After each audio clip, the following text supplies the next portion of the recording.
Hello, everyone. It's Shane Kanto, your Wasteland reviewer, and welcome to the Streaming Wasteland here on the SPM Crew Podcasting Network. And this is my weekly show where each Friday I pick a streaming service and three previously released films off of it. And hopefully by the end of this episode, you have a nice full weekend full of movies to go enjoy.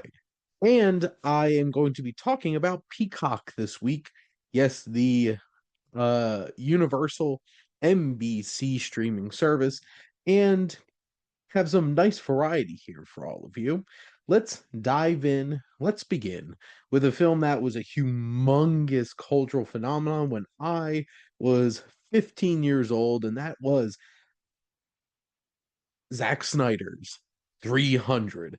And this wild, crazy, over the top adaptation of Frank Miller's graphic novel had all of the style, all of the pizzazz. It had such a distinct look to it, this completely artificial yet engrossing world that Zack Snyder created for this film is fascinating to look at. The color, the effects, all of it.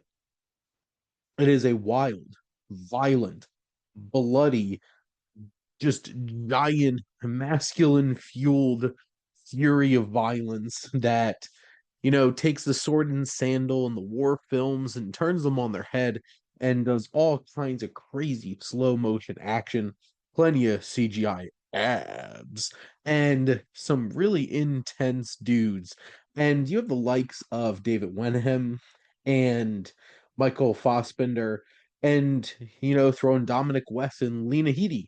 But most importantly, there's Gerard Butler, King Leonidas himself. This is Sparta. And that was certainly a big cultural just moment when this film came out. And it is a wild ride. It is full of nudity and violence and blood and battling, just violence and mutilation. It is a crazy film that is second to none. You're not going to find any type of film that is like 300. And, I feel like that is something pretty special and interesting for sure. So, he didn't have plenty of masculinity and muscles and violence for that one. We're going to turn things back to 1976, a little bit more low key, with the boxing drama, the iconic Rocky. And yes, as an Italian American from South Jersey, right across the river from Philadelphia, this movie hits real close to home in a very special way. Rocky Balboa is one of the greatest characters created for film. This, bit of doesn't always know exactly what is going on. He is not the sharpest tool in the shed, but he has wisdom and he has street smart. And Sylvester Stallone plays this character so earnestly and just so compassionately that we, the audience, immediately connect with Rocky through all of his flaws and blemishes. But he is a character that we can love and support and want to see succeed. And this film is not, a 90-minute string of montages and boxing matches like, by the time Rocky 4 rolled around.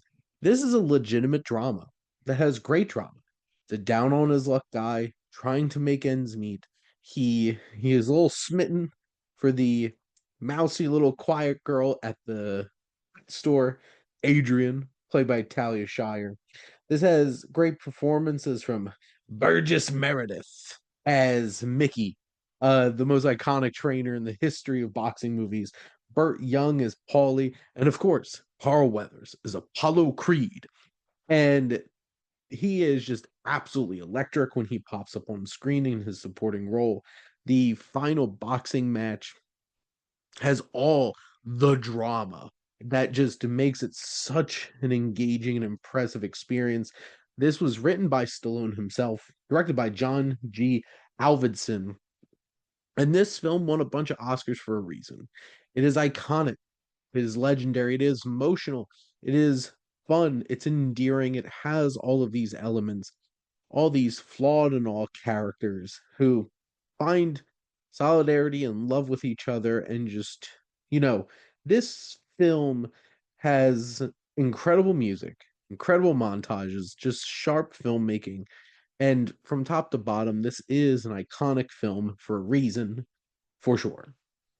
Lastly, we're going to turn the clock back up to 1984 for a TV movie, actually, and that is A Christmas Carol. So, yes, we are indeed in the month of December. I'm going to try to make sure that I slip in some, you know, Yuletide recommendations. And this adaptation of Charles Dickens' novella has an incredible bit of casting when they got one of my favorite directors and my one of my favorite actors, George C. Scott, to slip into the role of Ebenezer Scrooge, and he ate it up delightfully and cantankerously. You have the likes of Frank Finley as Jacob Marley, Edward Woodard as the ghost of Christmas Present, and David Warner as Bob Cratchit. This has such a great supporting cast as well. And it has a very specific feel. It is both charming at times and then very eerie and unnerving at times. Like, especially the Ghost of Christmas Present, who seems so jovial and jolly and then has some dark twists along the way, too. Impressive hair and makeup and costuming, especially for a TV film. And this is one of the more iconic versions of A Christmas Carol, and George C. Scott being one of the iconic versions of Ebenezer Scrooge. Scott is just such an incredible actor and just brought so much to this role. And this certainly scratches that itch for the Yuletide cheer and really takes a story that we all know already and does something pretty impactful with it. But that is a wrap here on another episode of the Streaming Wasteland. And let's do a little summation here over on the streaming service Peacock. You can check out 2006's 300, 1976's Lucky, and for the Christmas season, 1984's TV movie A Christmas Carol.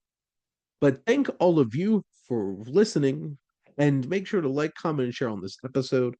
What is your favorite stylized war flick? What is your favorite sports movie? And what is your go-to Christmas Carol? And why is it the Muppet Christmas Carol? And make sure to follow or subscribe wherever you listen to your podcast. And if you have a podcast idea that you want to get started somewhere, or you want to be a guest on one of these shows, reach out to us on our website. And if you like our logo, check out High Flyer Creative for all your digital marketing needs. Most importantly, thank you, as always, for tuning in and supporting the Streaming Wasteland here on the SPDM Crew Podcasting Network.